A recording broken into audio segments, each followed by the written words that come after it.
Welcome. Thank you for joining us for this new series on conservation stories. I'm Tillery Timmons-Sims, and I'm the Director of Operations here for the Sand Hill Area Research Association. I hope you will enjoy this series as we follow people who align with our values and our mission here of stewarding our land and our water. Thanks for joining us. Hello, friends, and welcome back to Conservation Stories. I am glad to say that we have some good friends here with us today. All three of these folks around me are local farmers in the Lubbock area, and we're going to have a conversation about different types of farming practices and what that can mean for production of cotton. We have a lot of folks in the back end of the supply chain, those brands and retailers that are wanting cotton grown specific ways. Why can't everyone grow cotton the same way? And that's the conversation we want to have today. And I'm going to let these folks introduce themselves. Let's start with Jeremy. Jeremy Brown, Broadview Agriculture. Yeah, well, thank you. It's a pleasure to be here. Fifth generation cotton farmer here in South Plains of Texas. However, my dad decided to have a career change when I was in college. So there was a little break, had to start all over. Yeah. The joke is I found a girl that her dad married, that her dad farmed. And my wife thinks sometimes I just married her because her dad farmed. And I jokingly say, when you're ornery, maybe I do. But we farm about 5,000 acres. Out of that 5,000, about 3,500 certified organic. We got back into production agriculture in 2008, really with nothing. I had to start all over. And but yeah, it's evolved to where people ask me what my operation is. I would say it's a regenerative organic farm. I hope in the next 5 to 10 years to be all 100% organic, but leaning more to the livestock side of the business. So yeah. And we're going to visit a little bit later and get into some more details because I really like your the story behind why you're doing what you're doing. It's really interesting. Great. So. And then, of course, I think everybody will remember Lacy Cotter-Vardeman, the founder of Sand Hill Area Research Association. You want to give a little wrap-up just about yourself in case this is somebody's first time? In case you haven't met me, I'm Lacy Cotter-Vardeman. I come from a long line of cattlemen. I'm the fifth generation to run my family's ranching operation, and my kids are actively running it currently. I got to step back a little bit. I still do the AI, and I love animals. I love ag, but I really love cattle side. Love cotton. I married cotton in 1996 and grew up hoeing cotton my whole life. And so it was just kind of a natural progression for us to integrate those two. And it took a little bit, but now I can't imagine doing cotton without cattle. So, Jeremy, good luck. It's one of those things when you start adding the cows in, it just is a true game changer. My husband fought me forever on that, and now he's like, well, we'll bring the girls down. So anyway, I love it. I love everything ag, and I enjoy learning about different ways that people farm and what they do, different types of ag that I know nothing at all about. And I've had some fabulous conversations with both Jeremy and Kyle, and I'm always just interested in what they're doing. It's fascinating to me. Kyle, why don't you give us a little bit of background about you? Sure. Well, thanks for having me. So, Kyle Bingham, I'm with Bingham Family Farms. We've got 2,000 acres of certified organic crops, and then we also have 200 acres of vineyard. My dad started he likes to call himself the conservationist, or that regenerative journey 30 years ago when we got into the certified organic side of the business.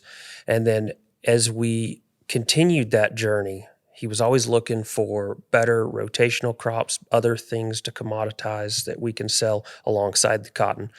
And that at a certain point, we realized the value of our water is so important that became one of the key factors in what are we going to irrigate and what are we not going to. And so more and more we're moving toward, I think we're going to be 100% dry land cotton this year with certified organic with a regenerative approach to it. And then most of our water is going to be going to our vineyards where we're right now we're doing about 20,000 cases a year for our own label. And then we do private labels and different products for other wineries as well. So we processed almost 1,000 tons of fruit at the vineyard at the winery this year. So we stay busy. I think we've got, like everyone else, we've got way too many things we're doing right now. So Yeah. Finding a good market. Yeah. Yep.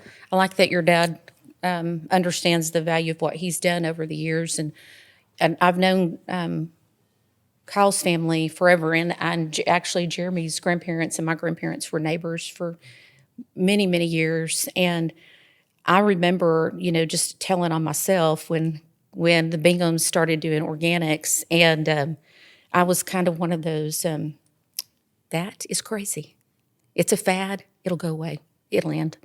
Very much stuck in that mindset of, that the way that we've done things for all these years was the right thing to do, or we wouldn't be doing it, and really just not even interested. We did try a few things from time to time. We did sesame, and we were some of the first to grow peanuts, but we weren't a lot of, thinking outside the box very much. And just over the years, as I've been able to, go to different areas and meet different people and cross paths with folks like Lacy, and just see the pioneering spirit that's happening here and seeing the success, it's kind of made me eat crow.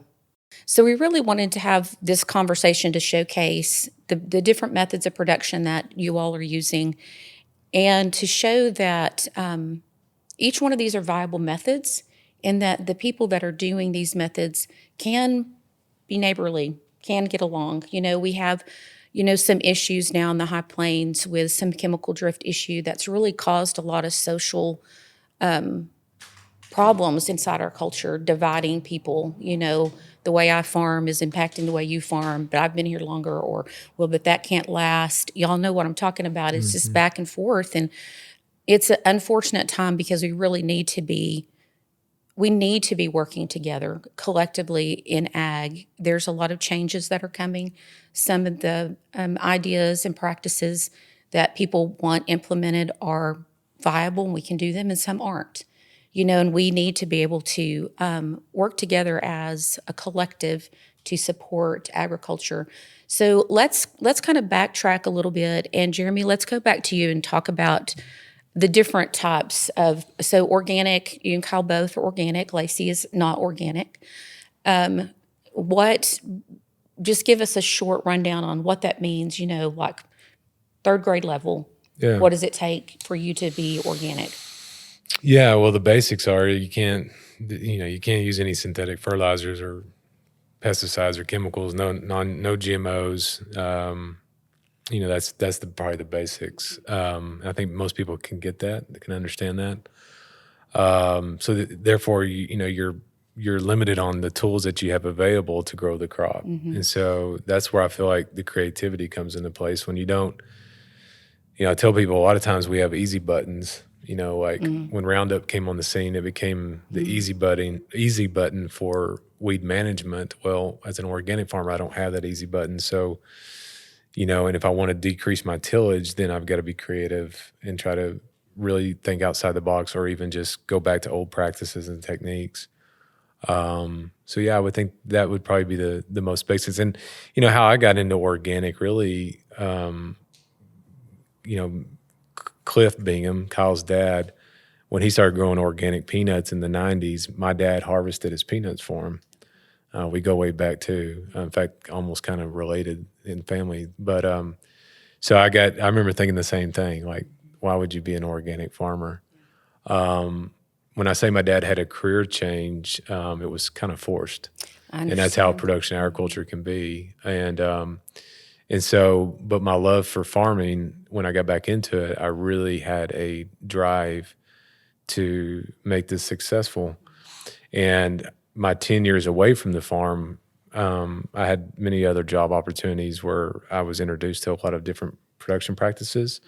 I spent a lot of time in California. I spent a lot of time working for a U.S. congressman. And so I got to really see some just out-of-the-box thinking. And so really, I guess, so I got in 2010, my father-in-law, he said, look, I'll rent you a farm. And it was in CRP, Conservation Reserve Program. And he owned it. and he wanted to put it back into production so I could immediately put it into organics. Right. And so I did that. And anyways, as it evolved, everybody's on a journey, I think. And where I am today is not where I was a year ago, and next year will be the same. And so, but what was interesting is my little organic farm was doing just fine without all these things that I was told I had to have or needed to have to be successful. And over here, I was making good yields, but not making any money. And I was like, okay, something's not right here that for me. Right. This over here, I don't do anything. I plant old seed that we've caught. And anyway, so it just fit, it just Comes seemed down like a to the natural bottom fit. line. Yeah, it did. It came, that was probably a big motivation early on, but now doing it, and I would say Kyle probably can feel the same way. When you've been doing it for so long, you begin to really believe in it. Yeah. And even if it doesn't provide the premium that you get at times, I still would be an organic farmer. So anyways, but that's kind of the basics. If somebody were to ask, I mean, that's really, at the end of the day, we just have to be really creative. Yeah. And so you mentioned going back to some of those old practices. What is that Yeah. in particular? Well, there's a lot of ancient wisdom. I mean, guys in the days that didn't have the tools that are available to now, mainly those tools are technology. Right. They had to be creative through rotations. They had to be creative through just tillage and tillage techniques. And so, we've had to use a lot of old tools like a rotary hoe that still works really I haven't good. heard that word in a long time. It works really good if you do it Yes. right in a timely manner. One of Kyle would probably agree to this, like the biggest challenge I had was when you're a conventional farmer, you a lot of times won't go spray until you see a weed. Well, as an organic farmer, if you see a weed, you're too late. And that's just wisdom from the ages where they knew that you got to be really timely in your weed management. And so, there's just, a lot of old techniques that we've been able to implement, but then technology comes along and you have GPS systems on your tractors that can make you really get into fine tuning those techniques. Right. And but then you get into the regenerative aspects that I feel like are coming along that I feel like just mold together into the organics, what we do on my farm. But yeah. Well, so Kyle's organic, and we're going to go back to Lacy here. We're going to kind of sandwich a conventional farmer more. I wouldn't even say you're conventional. What would we even say that you are? I don't know what we are. I was just give you a thinking, word. in some ways we're conventional. In some ways, it's funny, I'm a crackpot. So I kind of, to me, and that's one of the things that I love is visiting with different people, because it's like so many of the things that both Kyle and Jeremy do and say is like, it resonates, and we do it a little bit, but farming is one of those fantastic things where it's multi-generational, and then it's one of those things where it's horrible because it's multi-generational. Yeah, absolutely. And so as time goes, the younger generations have a little bit different way of looking at things, but convincing the people who own the land and most of the assets of getting them to come along and stuff. And in my family, my husband's 27 years older than I am, so he's 73, I think, and I'm 47, and we've got kids who are actively farming with us that are in their mid-20s and stuff. So we, in one family alone, are 3 generations, and we always have very interesting conversations. And then my father-in-law is still alive, who is 97, and so you really have actively we have 4 have generations. Active generations, and nobody in our family is quiet with an opinion. And so, which I love, and we did encourage that with our kids, because I did want them to learn at a young age that what you do now makes a difference. Yes. And you have to be quick to make decisions in ag and really in most businesses, and it's either going to be good or bad and stuff. And so I wanted them to see and to know that what they're deciding now is going to make an impact later and stuff. And so it's been fun. We're definitely always trying different things. I'm curious about all things ag related. Yeah. And I love to watch and see what other people are doing and try and figure out a way to start putting that into our operation. When I first brought cattle into our farming operation, you would have thought that I was trying to do something really horrible. But if you look back, and as Jeremy was saying, you look at what previous generations did, they always had animals in Right. their rotation practice. And in my family, our main ranch is in the northeastern part of New Mexico between Taos and Colorado. My family loves the dry areas. But there were a lot of times that we didn't run cattle because it was not sustainable. And so we were always going between sheep and to cattle and trying to manage. Of course, coming from that area, water was the only thing that you could make my dad mad about wasting. Because if you wasted water, he came unglued. And I understand that completely now, but as a little kid, it's like, what's his deal? Yes. But so water management's always been something that's been foremost in my family's mind, coming from the arid state of northeastern New Mexico. And then, of course, when we brought everything down to Texas, we chose Bailey County, which apparently gets no rain now. So we like the desert. We run around 500 head to 600 head of cattle in a semi-arid desert, and then we started incorporating that into our farming practices. And one of the things that is so interesting to see is, luckily, I met Veronica Acosta-Martinez, and so instead of just saying, I see a difference, and we've been able to scientifically track those differences. She's an ARS, USDA ARS researcher. And so in 2017, we started tracking what our soil looked like before we added cattle into the rotation. And there is a scientific difference when you put cattle into it. And we've been able to cut our synthetic fertilizers because, like you were saying, how is this not penciling out? And it's funny to me, the people who make money off of you are the ones who are telling you, you got to suck it to it.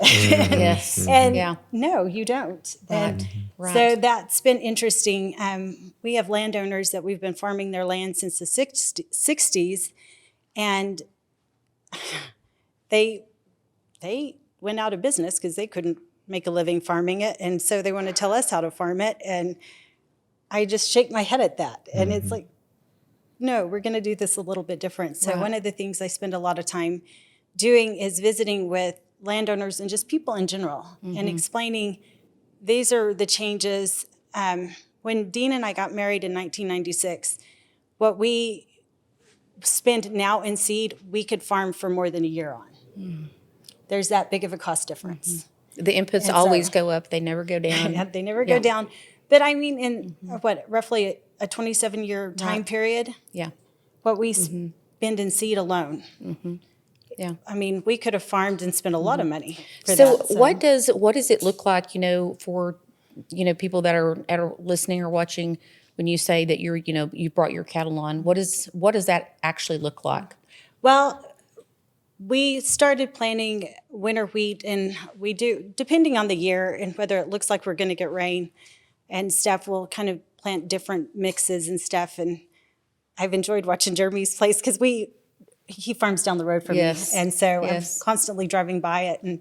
And we're planting different things. We're bringing cattle in because it doesn't rain in Bailey County anymore. They need some food. And so they need some food, but they also, the way that we run them, provide free fertilizer for us. Right. And we had really bad reniform nematodes, and Cater Hake, who is a soil or scientist with Cotton Incorporated, kept telling me that our soil was sterile, and I couldn't understand that for some reason. What does that mean? Right. And finally, one day, it hit me, and that's when we started working with Veronica to test the soil at that time. And then as we've made practice changes, we can show scientifically how that impacts what's going on in our soil. Yeah, so she's following like the microbial, the growth of the microbes in your soil, and actually even doing the genetic and that was DNA one thing testing on those. That was super interesting to me that I guess I just didn't stop to think about, was that she has been able to track that the microbial wildlife in our soil, their family. And as soon as she pointed out that it was the same genetic family makeup, it all of a sudden just changed the whole way that I thought about that. And then I kind of laugh at myself frequently because it's like, wonder why I never thought of that before. Right. And stuff. And so you guys dealt with your nematode issue really, though, through the use of genetically modified cotton. We did, correct? yes, because prior to Phytogen, taking reniform nematodes seriously, we would not be in the cotton industry. Yeah. To this, I mean, people would drive by some of our land and wonder what we sprayed, and it's like nothing. That's reniform nematodes. Wow. But we saw something starting in I think 1998, and we were trying to find out what it was. We worked with several different scientists at Tech trying to figure out what was going on, but by then we had spread it to all of our other Oh, my irrigated goodness. land. And at that time, we were sand fighting. And so you always start in the same Yes. places on a farm. So, you just started carrying it everywhere you went. When you're sand fighting, you're in a hurry. There's no time to stop and clean your plows off. And you're doing everything that you can to try and save what you have. But that's where cover crops come in, and we don't sand fight anymore. And there's been a completely different makeup of our genetic material in our soil. And it's one of those things that it's such common sense. And I look at it now and it's like, we're really stupid.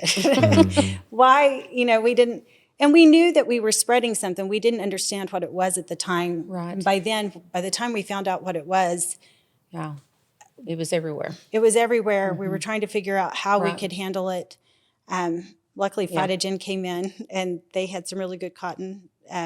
But it's not the answer. If we don't continue to work at it, it's going to come back. And I mean, everything evolves and finds a way to keep living. Yeah, it almost reminds me of like preventative medicine or, integrated medicine. Like, how can we prevent this instead of, waiting until it's a big problem and then we have, a pill that we can take for the symptoms, when really what you're looking at is the root. And I think if you think about the thing that connects the three of you, that's really probably the foundationally the same.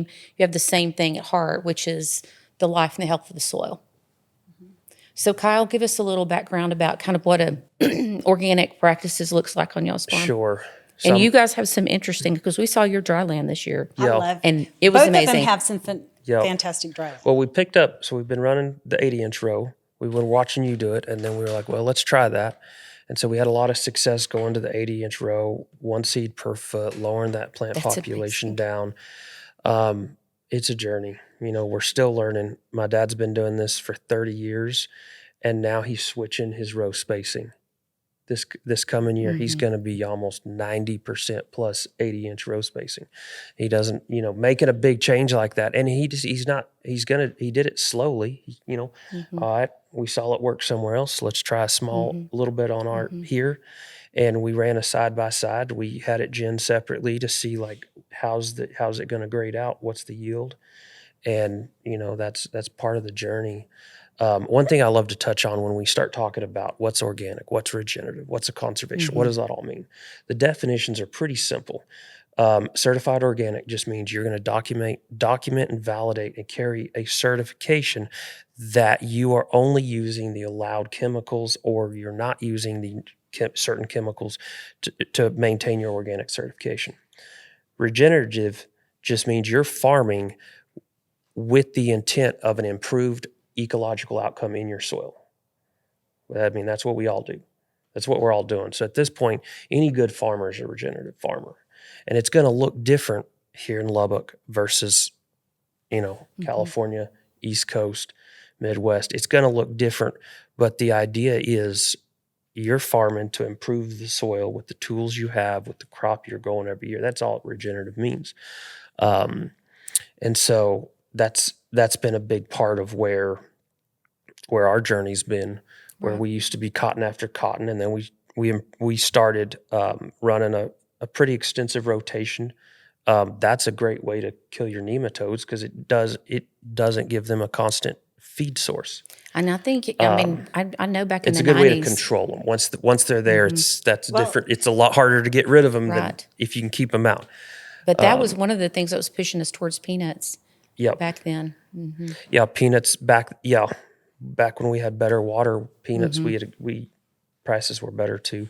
We were able to do, we did a lot of peanuts back in the day. We did a lot of peanuts back in the day. We really did. There's still a lot here, but not as much as there used to be. Yeah, so Kyle was just saying, regenerative basically is soil health first. So you're really in on, like, you've really kind of, I guess, become friends with a lot of the OG, regen folks, Yeah. Can you expand on that some? What would you give that definition? How would you define that for people that are like, what is this? Yeah. I think Kyle did a good job of a good explanation of what regenerative. For me, it's just always trying to improve a degraded system. I mean, and it's really what we're all dealing with, a system that's degraded from Yes. what the original design and creation was. Especially now here in West Texas, I mean, we really are a prairie grass, Yeah. and we're trying to make it not a prairie grass. And so Right. we're really doing something that this land wasn't created to do. And so that's why I'm probably going more to livestock. I'm even the land I personally own, I put back into grass because it just does it so easy. That's another topic for another day. Yes. But anyway, so when I look at regenerative, and you mentioned it a while ago. My story of how I got on the regenerative journey was reading my Bible one day, and unashamedly, I was reading in Matthew about the parable of the seed and the sower, and I read that passage I don't know how many times, Right. but Jesus says, and some seed fell in good soil and it reaped a harvest 100-fold, and I just felt like God just said, Jeremy, what's good soil? And this is in 2013, and I did not have an answer for them. I mean, I just all I knew is what I learned in college. All I knew is what I've been sold and taught by industry, by my salesman, by my generational family members that farmed. And so that got me just almost crazy about soil health. And I wasn't afraid to call people like Ray Archuleta and the Gabe Browns and the guys like that, because I couldn't find anybody here that would answer my questions. And Kyle's right. I mean, what works in Indiana doesn't work in West Texas, but the principles, they've identified 6 soil health principles that I feel like you can find a way for those principles to work on your farm. And it used to be 5 principles, and then I don't know, 3 or 4 years ago or whatever, they came up with a 6th one, and they put it to the number 1. And that says you got to know your context. You got to know where you farm. Very good. And that's what I tell people. A lot of times, most of my neighbors don't understand that the 3rd wettest month on average in West Texas is September. Well, then why are you planting your cover crops in November when it's one of the driest months? Yeah. And so when I had that aha moment, well, we start planting covers in August because on average, you're going to get rain in September. And so it's just using those things, like knowing your context is so key, and so just following those 6 soil health principles, like limit your disturbance, provide a living root at all times, which is a challenge in a dry climate. Diversity, that's a challenge in dry land, West Texas. I can't make money at milo, grain sorghum, where I farm. And so I'm pretty limited to dry land cotton. We've tried some alternative crops, so those markets are a challenge. Armor the soil. Well, that we try to do the best we can with that, but when you're in an organic system and you got to use a little bit of tillage, that makes it a challenge. And so, how do you mitigate that? That led me down the journey where I developed a decent friendship with Gabe Brown, who I consider the OG of regenerative agriculture. And I tell people, if you want to read a great book, Dirt to Soil is a great book. It's one of my favorites just because it's told from a farmer's perspective. So good. And I can relate to his story of he had like 4 years of bad financials and just had his back against the wall. Anyways, I had him out to the farm. That was a God deal in 2019, I believe. And we just developed a great friendship. Well, they created a group called Regenified, which is a certifying group. And he reached out to me and he's like, hey, I'd like for you to consider becoming Regenified certified. I don't know if we'll ever have a market for your cotton, but I think it'd be cool to do. And so, that I really don't care about the certification. I'm going to do it either way. Right. But we were able to get that approved and done this last fall. So, but what I like about their system is they have a tier system. And so I was rated at a tier 2, which I'm not proud of, but it motivates me, and they work alongside of you. How can we move this forward? And my tier 2 is a challenge because of the tillage. Yes. There's a big group that think you should never till the soil. And, I kind of have a little bit of strong opinions about some of that, just because if the only way I can do no-till is either grassland Right. or spray rig, I have a problem with some of that. And so, Yeah. that's me personally. So anyways, just, but I like their group because they understand that there's not just a box and you got to fit in this Fit in that box. box. We're all trying to make this work. Mm-hmm. And so, we'll see where that goes. And they gave me some great suggestions. That's really making me think, okay, how can we make that work? Like, for instance, they said, what if you skip a cotton crop and just plant warm season covers and just graze for a whole 12 months? And I'm like, I hadn't thought about that one. That's going to be a challenge. I mean, I believe in it totally. That's not it. It's just you get a landowner that's used to that organic check. Yes. And how do you convince them? And that's where I'm like, well, maybe I should just get them all to do a cash lease, where I can just not deal with that. Yes. So, Lacy and I have discussed that so many times, and as we have been working on Ply Lake restoration, we run into that problem a lot with landowners that, you might, a farmer who could understand the importance of that Ply Lake and would be willing to, we're not getting much value here. We can take that out. But you talk to a landowner about that who, maybe lives out of state or somewhere else, has never even seen that land maybe, and they want, if it's going to impact my check, I'm not interested, especially if they don't have a vested interest in our region, our area. They're not from here. They don't have roots here. They don't have that same type of connection and long-term looking at, this isn't a short-term investment for me. This is long-term. Absolutely. And a societal choice. Yeah. Really, what we're talking about with the Ply Lakes is really something that is not a, it's not something that you say as an individual, this is going to create, and although it can, and we've seen some places in like Lamb County where it has an immediate direct impact on a farm. But maybe it's not going to do that. So you're making that choice to restore that Ply Lake, not for your own benefit, but for the benefit of people that are maybe not even living now. Because we're talking about a 500-year recharge is what they're thinking it would take. Yeah. And so, and I wonder sometimes if that's something that we've lost in. We are a really great, gritty group of folks, because who would stay here? Yeah. Yeah. I mean, like, stick it out. I don't know if y'all see on the Traces of Texas, but they posted a picture of the Llano Estacado from I guess when they first found it, Oh my. It was just and the journal entries were like, no one should ever live out here. Uninhabitable. There's no water.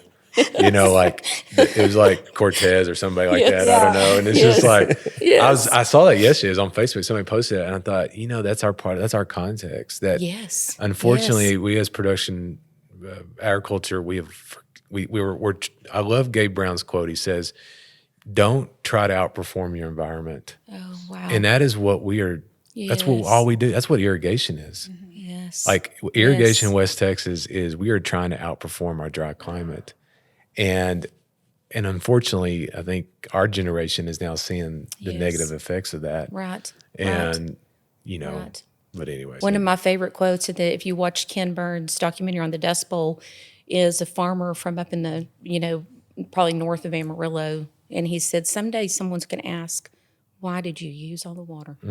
This is not a long-term solution for this region, and so what do we do? Because people's their livelihoods are built around a system that's not sustainable. And I mean, I know we're like, your dad, we went out of farming because we had to, and losing that way of life is really, it's really different from, I think, a lot of other businesses, because it is so, it's part of your soul. Yeah, it's who you are, man. It really, really is. Yeah. You can recover, but it takes a lot to do it. That's a big reason we went into vineyards is just like you say, what's going to work in our environment, what's going to work with our resources, because we can support 3 times the employees, and yet we're watering 10% of our acres. That's all we're going to water. And so we're able to cut back our water usage drastically. And yet if my dad hadn't been on this track, I wouldn't be still farming because Right. 2,000 acre farm, Right. it's not supporting enough. It's not going to pay enough of us to stay in it. I'd be somewhere else. Yeah. And so because of the way he's moved into the vineyard industry, and it's that's a whole nother discussion. There's so much more work involved. There's still so much stuff going on there, but the margins are there. And the economic impact on the state of Texas is unbelievable. Out Yep. of your 2,000 acre farm, the impact across the entire state is phenomenal. So, Lacy, let's talk for a minute.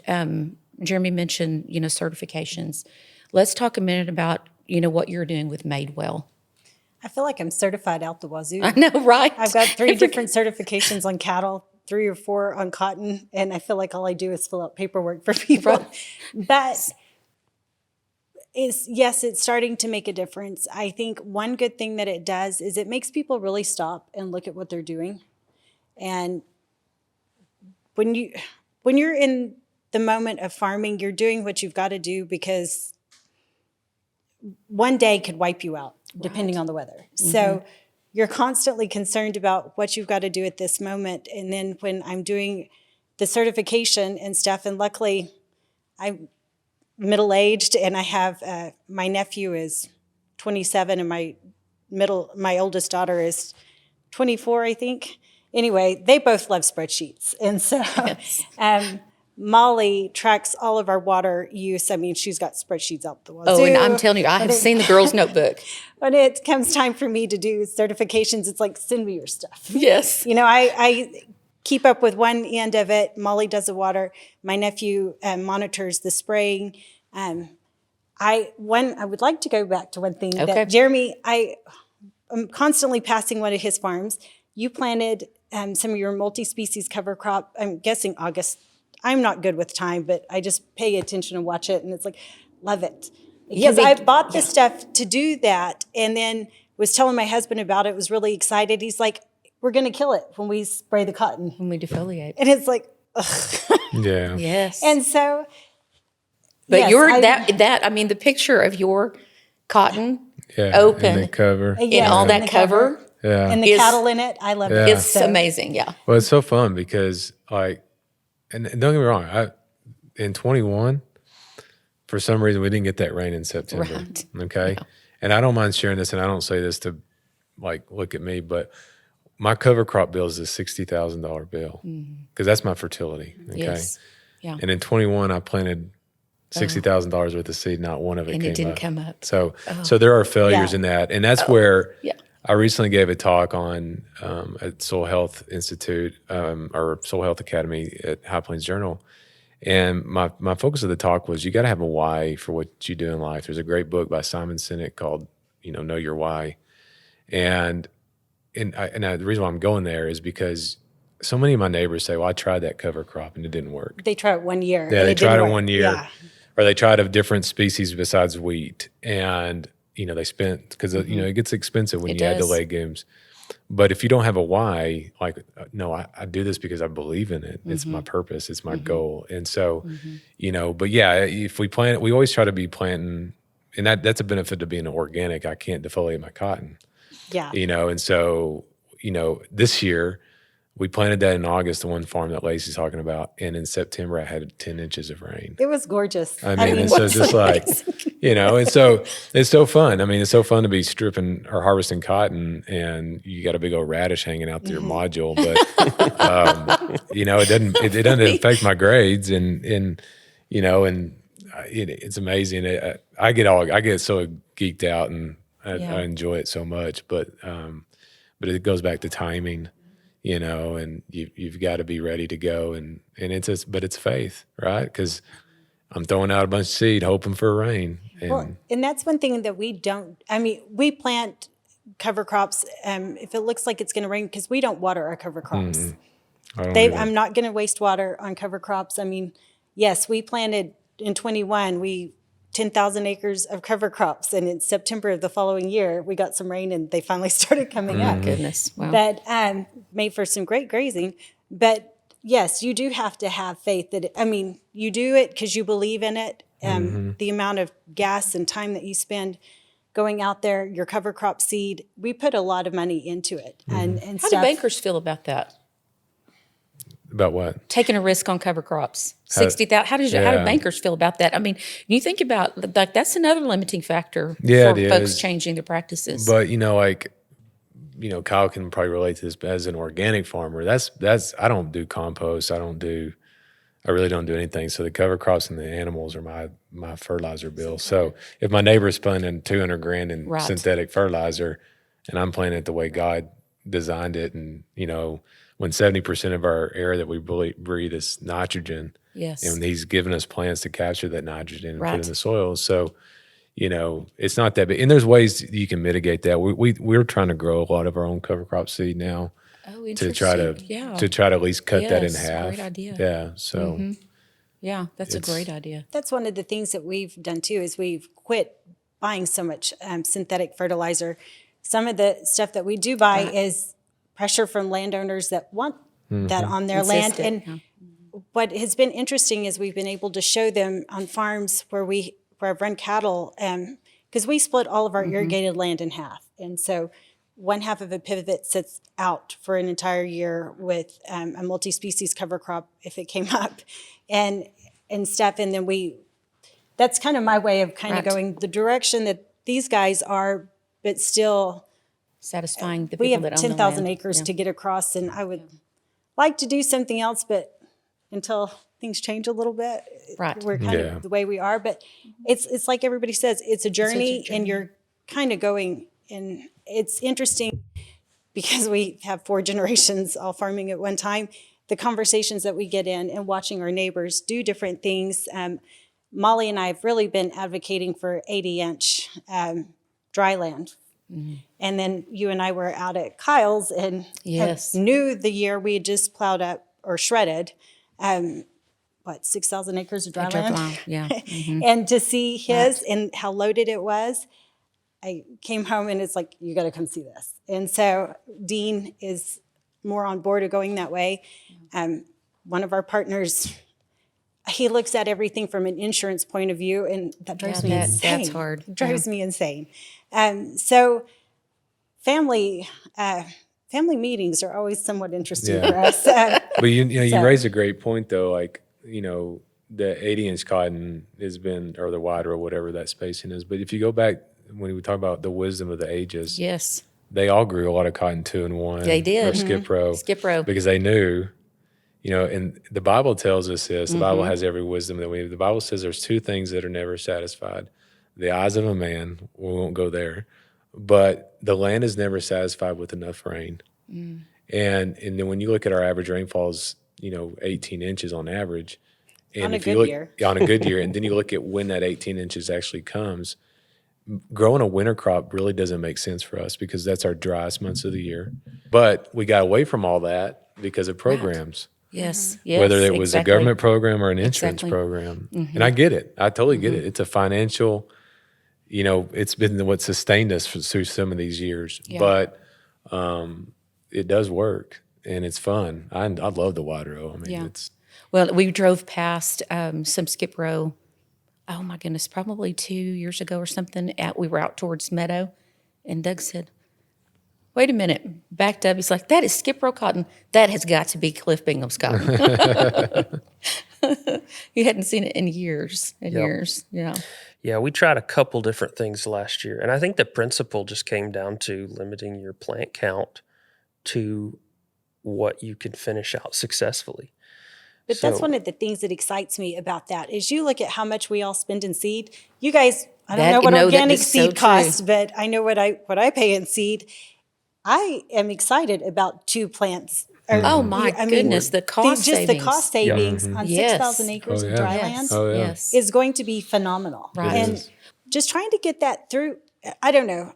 One of the things I love visiting with both of you about is you have the numbers. And it's not for everybody, but for me as a business person, that's what it comes down to is we love what we do. It's incredibly frustrating and incredibly rewarding at the same time, but it's still a business. We still have to be able to turn a profit in order to stay in business and to have that to pass down to the future generations. And so That's right. that's conversations like this is I can watch what you're both doing and still feel like we can make some small shifts to be able to head in a direction, to where hopefully it'll be easier for my kids to do, because we're already kind of setting some of that groundwork. Well, and now, there's so much money out there now for folks that want to put in cover crops and they don't have the money. There's so much climate smart money out there. I know in Lubbock you can contact grain sorghum growers. They've got a huge grant for But some it's of one that. of those things that if you've already been doing some of the stuff like we've kind of all been doing, a lot of Where's the reward? Well, you're exempt from it. Yes. Because you're not just now taking It's that not plunge a new practice. and stuff. But I think the three of us kind of look at it as different. It's what we're going to do regardless of whether we're getting any financial benefit But there's from it or not. there's so much money there. There's no excuse now to not try some of these things.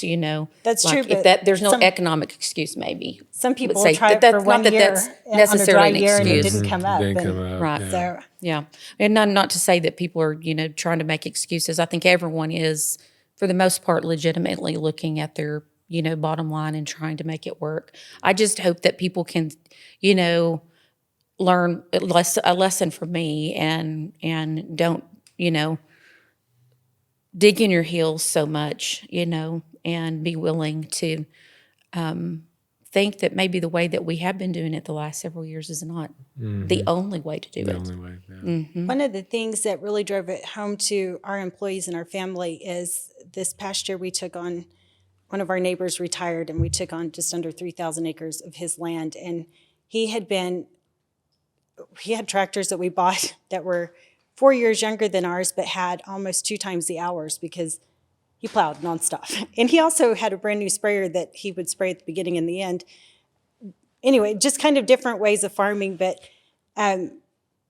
we spent more money on his acres trying to build back into what we've been doing, that it really showed our employees and some of the naysayers in our family, what we have done has truly been beneficial and has saved us money in the long run. But from day to day, you don't always see it until you take on something else. And it's like, oh, this is horrible. But anyway, for me, that was just one of those big yay moments of, yes, we've really made a difference in how we've come along and what we've done. So I want to read you a quote that I found several years ago. There's a really interesting book that we picked up at a garage sale, and it is a collection of news stories about agriculture, about Lubbock. Oh, wow. And my favorite quote was by Richard Mason. He wrote, "Through a troublesome combination of necessity and inclination, the farmer who evolved on the plains developed a healthy propensity for innovation. He learned to accept change or he failed. He extolled the doctrine of unending progress and, as a matter of practicality, kept one eye on his neighbor's crop and cultivation practices and adapted those which proved promising." Oh, that's cool. Isn't that a great? That is a great quote. Yeah. That is great. And I think a lot about just the fabulous things about our culture. And but for every strength we have a coordinating weakness, and that grit, the coordinating weakness that can be that stubborn. We can be stubborn and unchanging. And I appreciate you guys being willing to spend time and open up your practices, and make yourself vulnerable when you talk about these things. And I appreciate your willingness to do that and to be vulnerable and being willing to, that's a sacrifice that you're making for our culture, and we value it. We really do. Absolutely. Your quote made me think of another quote that is in Gabe Brown's book, Dirt to Soil, and it's by a guy named Don Campbell. And I think about this a lot. He says, if you want to make small changes, change the things that you do. Like, for instance, like if you want to lose weight, change the way you eat. But if you want to make major changes, you change the way you see things. And I think That's so true. that is so crucial, like in every area of our lives, but in production agriculture, until I have a lot of neighbors that, I wonder why they don't change. Like for instance, like I'll see like little things like you'll hit, the hot topic for a while, there was no-till. But a lot of those guys are still doing the same things that they were doing before they became no-till. They're just now not plowing it. They're just spraying twice as much. I would think all three of us probably have a different way of seeing production agriculture now. Like we see the land differently. For me, it's my faith. I see it as God's creation, and therefore I'm a steward of that. And so whatever that looks like. But I think that goes along with what your quote is. Like I think sometimes we just got to look at things from a different perspective, and that's really where change comes from. And that's one thing, when he's talking about us here, he's talking about our ancestors, and it is that same thing, going back again, looking at the way it's been done before, and not thinking too much of ourselves, that we've solved some problems when maybe we've created as many as we've solved. Yeah. One of the things that I learned from my dad is I've laughed because my family came over to the U.S. from Ireland. I went to Ireland to see some family, and I look at it, and it's the greenest, most lush, beautiful place I think I've ever seen in my life. And I asked him, why on earth did you guys leave essentially the Garden of Eden? And then as you came, you stopped in a desert. I mean, Literally. where our ranch is, it's like, it has beauty to me, but you look at it, it's like you left the greenest, most lush area. And my dad said, nobody was going to run us out of that area. Yeah. Yes. Yeah. And you Yes. stop and you think of history. Nobody liked the Irish at that time when they were coming over and stuff. And Right. anyway, but we've thrived. We've had that land since 1848. We still run it and stuff. And I think it goes to that hardiness. And then also you have to love something in order to keep it and to be able to stay in business for that long. And no, it hasn't always been easy, but my dad had a really common sense. And I think it's the same That's the for same. everybody. You look at things and you understand, why are we doing this now? In the cattle industry, people calving in January, it's like, why? Yeah. Wow. Why would you calve in January? Yeah. And for us, as the stripper balers came into practice, that allowed me to completely change the way that I ranch, because I wasn't here having to run a module builder and stuff. So technology has been an incredible blessing. And at the same time, making those conscious decisions of how you're going to utilize technology to improve other aspects of how you farm and ranch and stuff. Yeah. And anyway, tons of conversation to go to So at true. different times into all of that. But thank you so much, y'all, for coming. thanks, and Sean. you It was guys are great. both somebody that I enjoy watching, and I have a lot of respect for both of you and how you farm and just in who you guys are. And I appreciate the opportunity to consider myself a friend. So That's right. thank you. Absolutely. Well, thanks for having us. Yeah. Thanks again for joining us, and thanks to these pioneers for being here with us today. And the books and different things that we've mentioned, we will link those things in the show notes, and we look forward to visiting with you again on the next episode of Conservation Stories.